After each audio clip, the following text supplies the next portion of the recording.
Iran के साथ America और इजराइल की भीषण जंग ने पूरे मिडिल ईस्ट में तनाव बढ़ा रखा है। ईरान के सुप्रीम लीडर अली खामेनेई समेत उनके कई नेता और सीनियर डिप्लोमेट्स को इजराइल और अमेरिका के संयुक्त एयर स्ट्राइक में उनके मारे जाने के बाद से ही ईरानी सेना बौखलाई हुई है।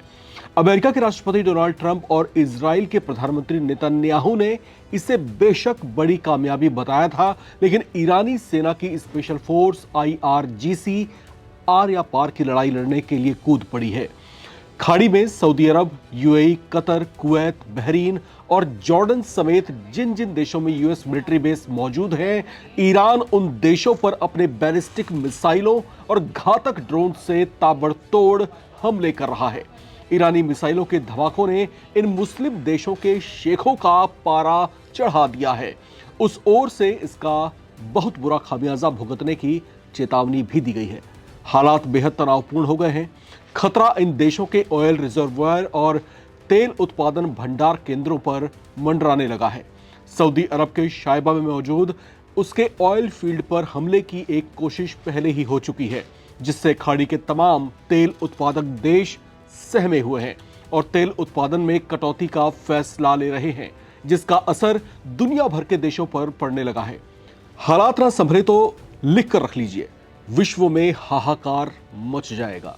मिडिल ईस्ट में बढ़ते युद्ध के बीच कुवैत ने सुरक्षा खतरे का हवाला देकर तेल उत्पादन घटाने का फैसला लिया है। हॉर्मुज जलडमरू मध्य में तनाव के कारण वैश्विक ऊर्जा सप्लाई पर इसका बहुत बुरा असर पड़ सकता है। हाल ही में कतर ने LNG के निर्यात को लेकर अहम फैसला लिया था, जो पाकिस्तान के लिए बड़ा झटका साबित होता दिखाई दे रहा है। इसे लेकर कतर पहले ही पाकिस्तान को नोटिस भेज चुका है, जिस पर पाकिस्तान के ऊर्जा मंत्री परवेज मलिक ने चिंता जताई है। इससे पाकिस्तान में ऊर्जा संकट बेहद गंभीर स्थिति में पहुंच सकता है। कतर के बाद अब कुवैत ने भी तेल उत्पादन घटाने का ऐलान किया है। कुवैत की सरकारी कंपनी कुवैत पेट्रोलियम कॉरपोरेशन ने कहा है कि बढ़ते खतरों को देखते हुए यह फैसला लेने को मजबूर होना पड़ रहा है। संयुक्त अरब अमीरात की बात करें तो संयुक्त अरब अमीरात को लेकर भी चर्चाएं तेज हो गई हैं। ईरान की ओर से हो रहे हमलों को देखते हुए UAE भी तेल का उत्पादन घटा सकता है। इसकी वजह यह है कि ईरान हॉर्मुज जलडमरू मध्य को बार बार बाधित कर रहा है, जहां से दुनिया के 20% कच्चे तेल का ट्रांसपोर्टेशन दुनिया भर में होता है। मिडिल ईस्ट वॉर के शुरुआती साइड इफेक्ट्स ही इतने ज्यादा गंभीर परिणाम दिखा रहे हैं कि इससे दुनिया के कई देशों की टेंशन बढ़ गई है। उसकी ऊर्जा जरूरतों पर अभी से असर पड़ने लगा है। इसमें सबसे ज्यादा बुरी चोट पाकिस्तान समेत 9 देशों पर पड़ता दिखाई दे रहा है। पाकिस्तान के अलावा Indonesia, Sri Lanka, Bangladesh, Poland, Vietnam, France और 9वां देश एक ऐसा नाम है जिसे सुनकर आप भी चौंक सकते हैं।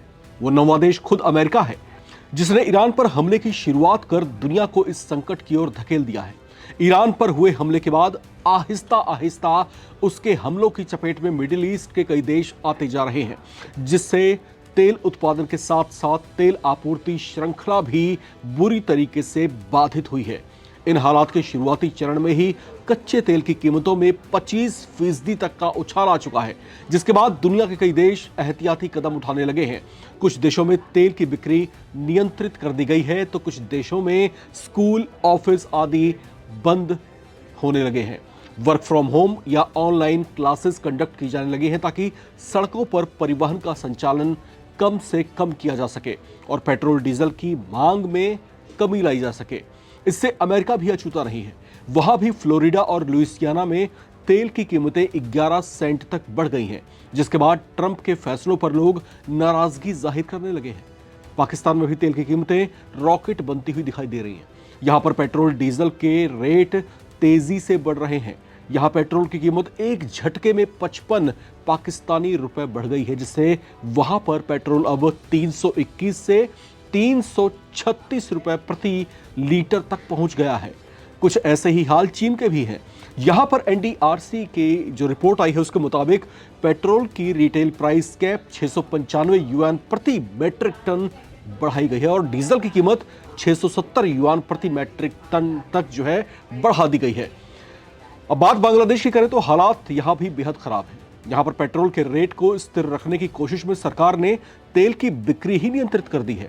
हर वाहन को एक निश्चित सीमा तक ही पेट्रोल दिया जा रहा है।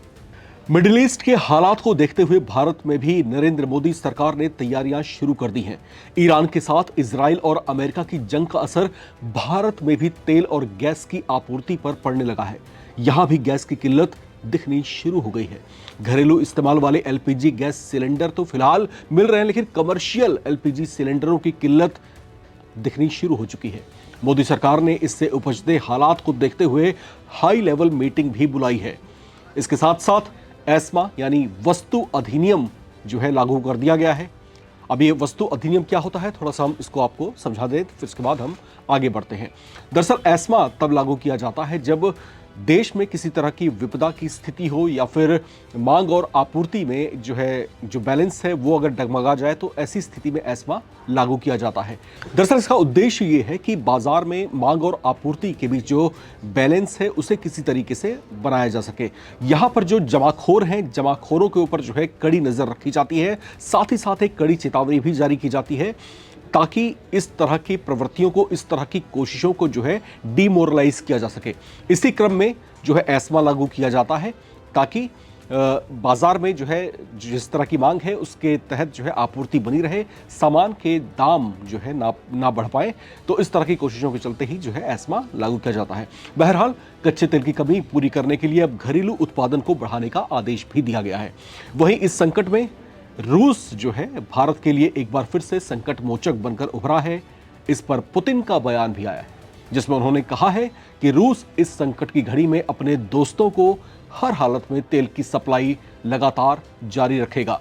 तो यहां पर जो है अब जबकि मिडिल ईस्ट की तरफ से इस तरह की समस्याएं पैदा हुई हैं, वहां पर जो है तेल आपूर्ति श्रृंखला जिस तरीके से बाधित हुई है और खास तौर से जो तेल उत्पादक देश हैं उनकी तरफ से जो प्रोडक्शन काफी हद तक कम हो गया है, तो ऐसी स्थिति में भारत के सामने क्या कुछ विकल्प बचते हैं, उन तमाम विकल्पों पर जो है गंभीरता से विचार विमर्श किया जा रहा है। हालांकि स्थितियां अभी उतनी विकराल नहीं हुई हैं, हालात अभी उतने ज्यादा बिगड़े नहीं हैं और खासतौर से अगर हम भारत की बात करें तो भारत जो है अभी एक मजबूत स्थिति में है। लेकिन भविष्य के संकट को देखते हुए और जिस तरह के हालात पनपते दिखाई दे रहे हैं उसका एक दूरगामी परिणाम जो है दिखाई दे सकता है। तो ऐसी स्थिति में भारत ने अभी से जो एहतियाती इंतजाम है वो अपने स्तर पर करने शुरू कर दिए हैं।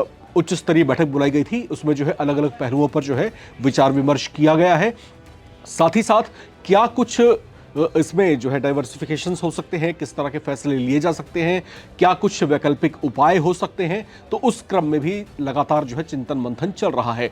साथ ही साथ उन देशों को भी एक विकल्प के तौर पर देखा जा रहा है कि जब ये स्थितियां नहीं संभल पाएंगी और जब ये युद्ध का संकट और ज्यादा गहरा जाएगा, जब तेल आपूर्ति श्रृंखला और ज्यादा अगर बाधित हो जाती है, तो ऐसे में भारत वैकल्पिक रास्तों का चुनाव करेगा। ऐसी स्थिति में जो भारत का घरेलू उत्पादन है तो उसको बढ़ाने को लेकर के जो है लगातार आदेश दिया गया है और फिर उसके बाद जो है वो प्रोडक्शन अब तेज किया जाएगा। यहां पर भारत जो है उन मित्र देशों की तरफ भी बड़ी आस लगाए देख रहा है जहां से तेल की आपूर्ति हो सकती है। खासतौर से इसमें जो सबसे बड़ा नाम है वो है रशिया का।